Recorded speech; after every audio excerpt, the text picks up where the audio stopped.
Hello viewers, আসসালামু আলাইকুম।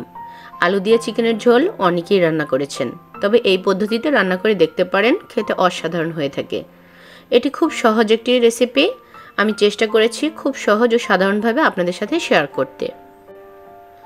By the way, আমি কুলিনারি আর্টিস্ট ফাতেমা, আপনারা দেখছেন ফাতেমাস কুকিং স্টুডিও।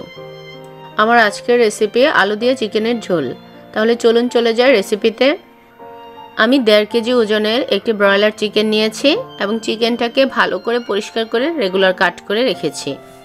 বড় সাইজের আলু নিয়ে নিচ্ছি 500 গ্রাম। তারপর আলুগুলোকে হলুদ গুঁড়া আধা চা চামচ, মরিচ গুঁড়া আধা চা চামচ ও লবণ আধা চা চামচ দিয়ে ভালোভাবে মাখিয়ে নিচ্ছি। চুলায় একটি প্যান বসিয়ে দিচ্ছি। প্যান হালকা গরম হলে 2 টেবিল চামচ সয়াবিন তেল দিয়ে দিচ্ছি। তেল হালকা গরম হয়ে আসলে এতে দিয়ে দিচ্ছি মশলা মাখিয়ে রাখা আলুগুলোকে কিছুক্ষণ ভেজে নিচ্ছি। হলুদ ও মরিচের গুঁড়া দিয়ে মাখিয়ে রাখার কারণে আলু ভাজার পর কালারটা খুব সুন্দর এসেছে। একই প্যানে আমি সয়াবিন তেল দিয়ে দিচ্ছি আধা কাপ। তেল হালকা গরম হলে এতে দিয়ে দিচ্ছি পেঁয়াজ কুচি 1 কাপ। পেঁয়াজ হালকা ভাজা হয়ে গেলে চুলার জাল লো করে কিছু আস্ত গরম মশলা অ্যাড করে দিচ্ছি।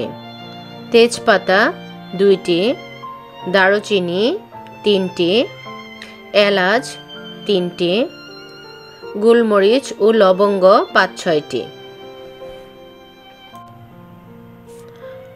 লবণ দিয়ে দিচ্ছি 1 টেবিল চামচ। চুলার জাল লোতে রেখে গরম মশলা দিয়ে পেঁয়াজগুলোকে কিছুক্ষণ ভেজে নিচ্ছি।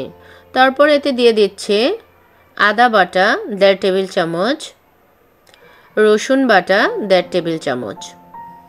এখন চুলার জাল মিডিয়াম টু লো হিটের মাঝামাঝি রেখে আদা ও রসুন বাটা সময় নিয়ে কষিয়ে নিচ্ছি, যাতে আদা রসুনের কাঁচা গন্ধটা চলে যায়।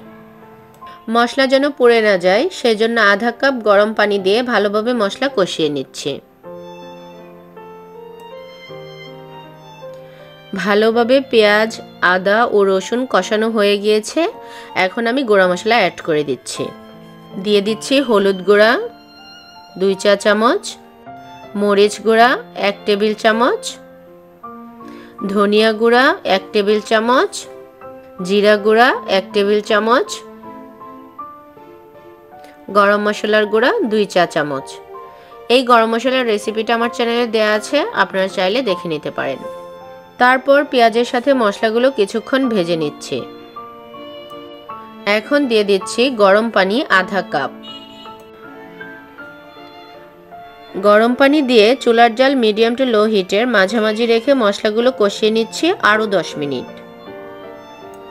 মশলা কষানোর উপরই এর স্বাদ নির্ভর করে, তাই সময় নিয়ে মশলাটা কষাতে হবে। অনবরত নেড়ে মশলা কষাতে হবে, খেয়াল রাখতে হবে যেন মশলা পুড়ে না যায়। যখন দেখবেন মশলার উপরে তেল উঠে এসেছে, তখনই বুঝতে হবে মশলা কষানো হয়ে গিয়েছে। আমি মশলা খুব ভালোভাবে কষিয়ে নিয়েছি। এখন আমি কেটে রাখা চিকেন পিসগুলো দিয়ে দিচ্ছি।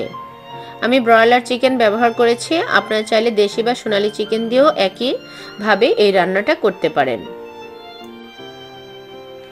ভালো করে মশলার সাথে চিকেনগুলোকে মাখিয়ে নিচ্ছি। মিডিয়াম টু লো হিটের মাঝামাঝি রেখে ঢাকনা দিয়ে ঢেকে চিকেনটাকে আমি 6-7 মিনিট কষিয়ে নিচ্ছি। দেখতেই পাচ্ছেন চিকেন থেকে অনেক পানি উঠেছে। এর পর্যায়ে আমি ভেজে রাখা আলুগুলো দিয়ে দিচ্ছি। এখানে আপনারা ছোট আলুও ব্যবহার করতে পারেন। ঢাকনা দিয়ে ঢেকে চিকেন ও আলু আরও 5 মিনিট কষিয়ে নিচ্ছি।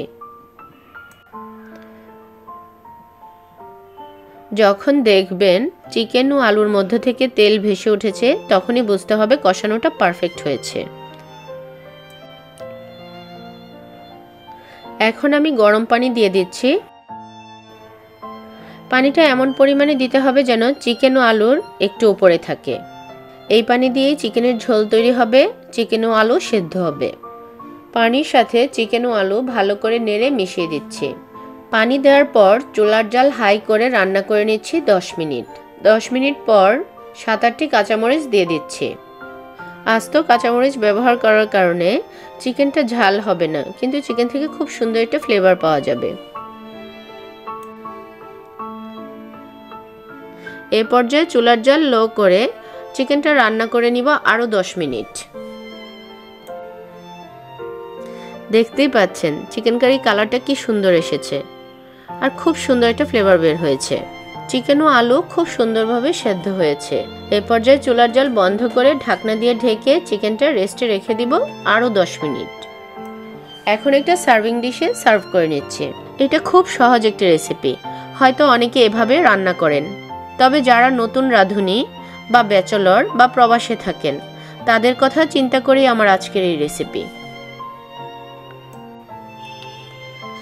আশা করছি আমার আজকের রেসিপিটা আপনাদের ভালো লেগেছে।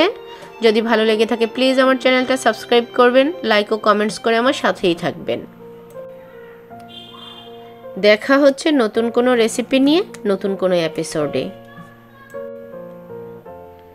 সবাই ভালো ও সুস্থ থাকবেন। আল্লাহ হাফেজ।